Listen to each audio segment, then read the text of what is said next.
അതുപോലെ തന്നെ എന്തൊക്കെയാണ് വേണ്ടത് കേട്ടോ. ഇദ്ദേഹം തന്നെയാണ് യോഗ്യനായിട്ടുള്ള ആളെ കണ്ടില്ലേ. പ്രായമായിരുന്നെങ്കിലും നോക്കിയോ കഴിക്കണോ നോക്കിയോ, അവിടെ ഇരിക്കണോ, കാലൊക്കെ നീട്ടി വെച്ച് കയ്യൊക്കെ കുത്തി മുമ്പിലേക്ക് കുഞ്ഞ് എവിടെയാണ് നിസാരക്കാരനല്ല. മുഖത്തേക്ക് നോക്കുമ്പോൾ ഐശ്വര്യന്നുണ്ടെങ്കിലും മുഖശ്രീ കുറവാണെന്നൊക്കെ വേണ്ടിയിട്ട് ഒരു കുറവ് പറയാൻ പറ്റുള്ളൂ.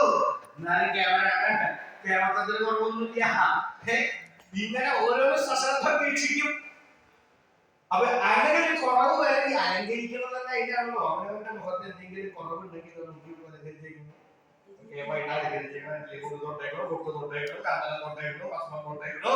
എന്തൊക്കെയാണോ വിശേഷപ്പെട്ട സ്വർണ്ണാഭരണങ്ങൾ ധരിച്ചിരുന്നു. കിരീടം അതിഗംഭീരായിട്ടുള്ള കിരീടം.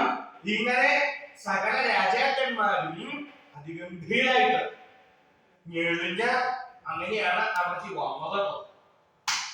കേരളത്തെ മുഴുവൻ കാണിച്ചോണ്ട് അവിടേക്ക് വന്നത് രാജാക്കന്മാര്. അതേ രാജാക്കന്മാർ എങ്ങനെയാണ്? രാജാക്കന്മാര് 50 പേര് ഒത്തുകൂടുണ്ടെങ്കിൽ ഒരു രാജാവ് നിശ്ചയിക്കും മറ്റേ രാജാവിനേക്കാൾ കേമം ഞാൻ തന്നെയാണ്. എല്ലാവർക്കും അങ്ങനെ തന്നെയാണല്ലോ. അടുത്ത് 3 പേര് ഇരിക്കേണ്ടത് കാര്യമാണ്. ഇവരെന്താ വിചാരിക്കുക? 3 രാജാക്കന്മാരെ അടുത്തിരിക്കുക, ഞാൻ തന്നെയാ കേമാന്നാണ് അടുത്തിരിക്കുന്നത് വിചാരിച്ചത്. അതേപോലെ കേട്ടോ, അപ്പുറത്തെ രാജാവ് 2 പേരും ശുംഭന്മാരെ ഞാൻ തന്നെയാ കേമാൻ. ഇങ്ങനെയാണ് ഓരോ രാജാക്കന്മാരും ഇങ്ങനെ വിചാരിച്ചിട്ടായിരിക്കുന്നത്. രാജാക്കന്മാരുടെ പ്രകൃതമാണ്, അവരുടെ ഒരു സ്വഭാവം. മറ്റവർ കൊള്ളരുതാക്കണം, താൻ തന്നെയാണ് കേമാൻ. ഇവർക്ക് മനസ്സിൽ തന്നെയാണ് എപ്പോഴും. അപ്പോ ആ അഹങ്കാരന്റെ മനസ്സിലാക്കി ഗൗരവത്തോട് കൂടിയിട്ടാണ് എല്ലാവരും ഇവിടെ വന്നിങ്ങനെ ഞെളിഞ്ഞ് സിംഹാസനങ്ങളിൽ ഇങ്ങനെ ഞെളിഞ്ഞ് വന്ന് ഇരിക്കുന്ന അങ്ങനെയിരുന്നു. ഇവിടെ വന്ന് രാജാക്കന്മാരെ ഒരു ഇതായി എന്ന് കണ്ടപ്പോ ജനക മഹാരാജാവ് ഈ രാജാക്കന്മാരുടെ എല്ലാവരോടും പറഞ്ഞിട്ടുണ്ടാ അല്ലേ, രാജാക്കന്മാര് നിങ്ങളെ എല്ലാവരെയും എന്റെ പുത്രിയായിരിക്കുന്ന സീതയുടെ സ്വയംവരത്തിനെ ക്ഷണിച്ചു. സ്വയംവരം തന്നെയാണ്. ഈ സ്വയംവരം എന്ന് പറഞ്ഞതുകൊണ്ട് എന്താണ് ഉദ്ദേശിക്കുന്നത്? സ്വയംവരത്തിന്റെ കൂടെ ധനുര്യാഗം കൂടി നടത്തും. ധനുര്യാഗം ധനുസ്സിനെ സംബന്ധിച്ചിട്ടുള്ള യാഗം. ധനുസ് എന്ന് പറഞ്ഞാൽ വില്ല്. ആ വില്ലിനെ പൂജിക്കണം, വില്ലിനെ ആരാധിക്കുക. അതാണ് ധനുര്യാഗം എന്നുള്ളതുകൊണ്ട് രാജാക്കന്മാർ ചെയ്യുന്നതാണ്. ായിട്ടുള്ള രാജാക്കന്മാരെ ആയുധ പൂജ ചെയ്യുന്നതിന്റെ കൂടെ ചെയ്യുന്ന യാഗങ്ങളാണ് അതൊക്കെ. ആ ധനുര്യാഗത്തിന് പങ്കെടുക്കുന്നതിന്റെ കൂടെ സീതാസ്വയംവരം കൂടി നിശ്ചയിച്ചിട്ട് ഒരു വ്യവസ്ഥ ഇവിടെ കേമായിട്ടുള്ള വില്ലിരിക്കുന്നല്ലോ. ഈ വില്ലെടുത്ത് നിങ്ങൾ ഓരോരുത്തരും എല്ലാവരും കൂടി ഒന്നും എടുക്കരുത്. ഓരോരുത്തരായിട്ട് ഇവിടെ വരിക, വന്ന് വില്ലെടുക്കുക. വില്ലെടുത്ത് കടകുത്തി തല വളച്ച് ഞാൻ ഇത്ര ചെയ്താൽ മതി. അങ്ങനെ ഏത് രാജാവിനാണോ അത് ചെയ്യാൻ സാധിക്കുന്നത് ആ രാജാവിനെയാണ് സീത വയ്ക്കുക. എന്താ കേട്ടപ്പോൾ എല്ലാവരും വന്നു മുഖത്തേക്ക് വന്നിരിക്കുമ്പോ വലിയ ഉത്സാഹമായിരുന്നു. വരുമ്പോഴേക്കും സീത ഇവിടെ വന്നപ്പോഴാണ് കാര്യപരമായി മനസ്സിലായത്.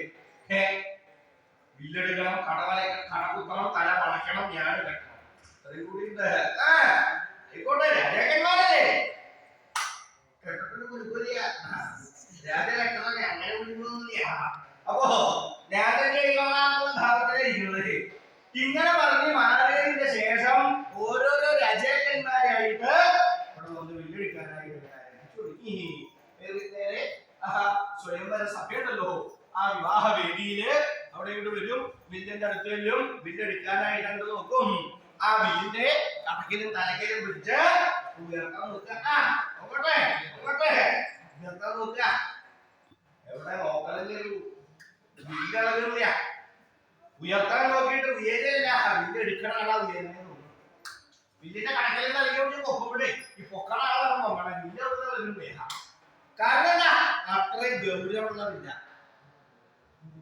അങ്ങനെ ഓരോരോ രാജാക്കന്മാര് പിന്നാലെ പിന്നാലെ പിന്നാലെ വന്ന് വില്ലടിക്കാനായിക്കൊണ്ട് പരിശ്രമിച്ചിട്ട് ആർക്കും സാധിക്കില്ല. അങ്ങനത്തെ ഒരു അവസ്ഥയിലാണ്. അങ്ങനെ വില്ലെടുത്ത് അത് വില്ലടിക്കാൻ പരിശ്രമിച്ച് സാധിക്കാതെ മടങ്ങിയുണ്ട്. അങ്ങോട്ട് പോകുമ്പോ കയ്യൊക്കെ വീശിട്ടാ പോവുക. എന്നെ പോലെ ആരാളുടെ ഭാവത്തിൽ അങ്ങോട്ട് പോകുന്നത് മാത്രല്ല അച്ഛൻ്റെ രാജാക്കന്മാർ നോക്കിക്കൊണ്ടിരിക്കല്ലേ. ഇവരുടെ മുമ്പിൽ ഞാൻ നിസ്സാരക്കാരനാവാൻ പാടില്ലല്ലോ.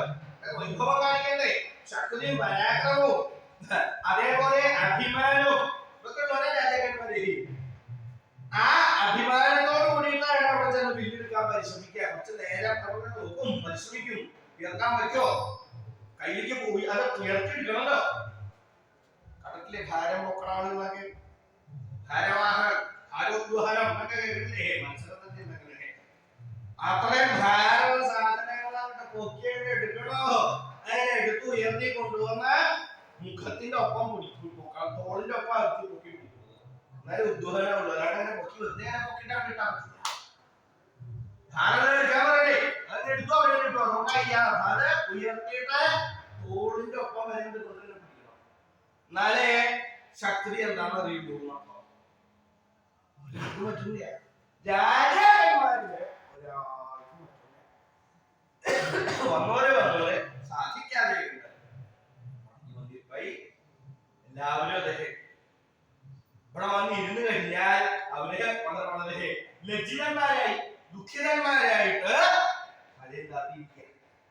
അങ്ങനെ പോകുമ്പോ ഇങ്ങനെയാ പോയിരുന്നത് എഴുതിട്ടേ സാധിക്കാതെ വന്നപ്പോഴോ. കാരണം എന്താ?